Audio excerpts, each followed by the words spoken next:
Hello, I'm Richard Vobes, the Bald Explorer, out on another walk. And this time I'm in Shipley. Shipley in West Sussex, just off the A24, little tiny hamlet stroke village in the middle of nowhere. You'd probably pass it and you wouldn't know it was here. Now I'm here to look for another windmill, and this time it's a beauty. There in the distance you can probably just make it out. We can't get to it this way, so we're going to take a different route around the little village of Shipley and start here by St Mary's Church, which I think you'll agree is a rather beautiful old looking church. Let's go and have a closer look.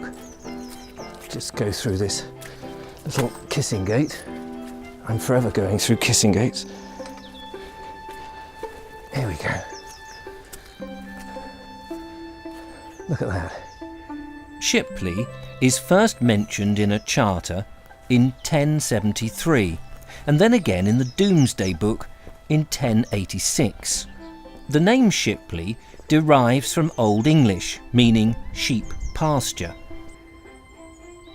St Mary the Virgin is one of the oldest churches in Sussex, dating from the 12th century and built by the Knights Templar on the site of a much older church. It was restored in 1830 when the old spire had to be removed. A beautiful building with plenty of history. But it's not the church I'm really after today, it is the windmill. It's a fascinating and interesting windmill, but sadly we can't get into it. It's in private hands now, and that's what makes it a little bit of a shame, but we can get close. If we look at a map of Shipley, we'll see there were in fact 3 windmills at different times.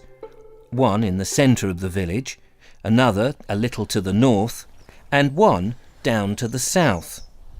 Of the 3, only one survives, the King's Mill, the youngest and largest in Sussex, and home to the fictional magician stroke detective Jonathan Creek. So I'm walking through the village to determine how close I can get to it now that it's in private hands.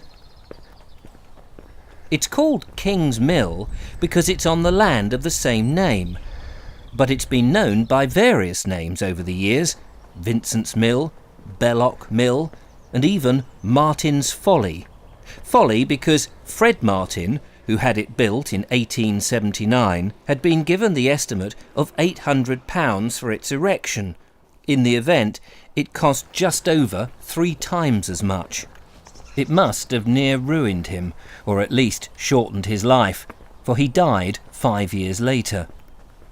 His widow, Sarah, tried unsuccessfully to put the windmill, the post office and village stores, which they also ran, up for auction.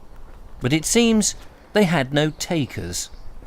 Finally, the mill was bought by a Richard Vincent, who employed a local miller, Ernest Powell, to run it. 11 years later, in 1906, writer, historian and poet Hilaire Belloc bought the mill and a large property adjacent, Kingsland. He leased the mill back to Powell, who continued to prosper. The First World War broke out soon after, presumably a busy time for mills. Troops required feeding. Britain needed to be self-sufficient.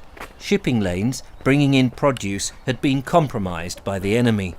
Powell invested in technology of the day and had a steam engine in an adjacent shed belted to run the mill on those windless days. After the Great War was a huge decline in the profitability of windmills. Transport links had improved. Other forms of power had come online, cheaper and not reliant on the whims of the weather. As you walk around the village, you can't help but see the windmill, and it's so tantalising. The King's Mill ceased to grind corn in 1926.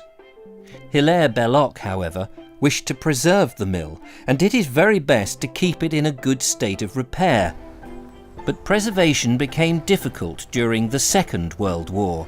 Materials were scarce, and by 1953, Belloc had died. Hope was not lost, for a trust was set up to care for the mill. West Sussex County Council injected some funds into the project, and the mill opened its doors to the interested public, giving tours and lectures about milling and the old ways. This lasted right up until the new millennium. But then the lease ran out, and the landowner refused to renew it. The trust was forced to close, and on the 9th of April 2009, the mill shut for the last time. It was sold into private hands and closed to the public for good.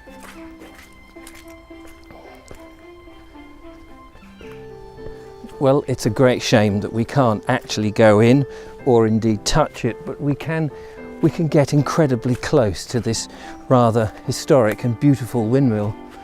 And it's lovely to see it there in the landscape, even if it is in private hands and the trust is no longer looking after it.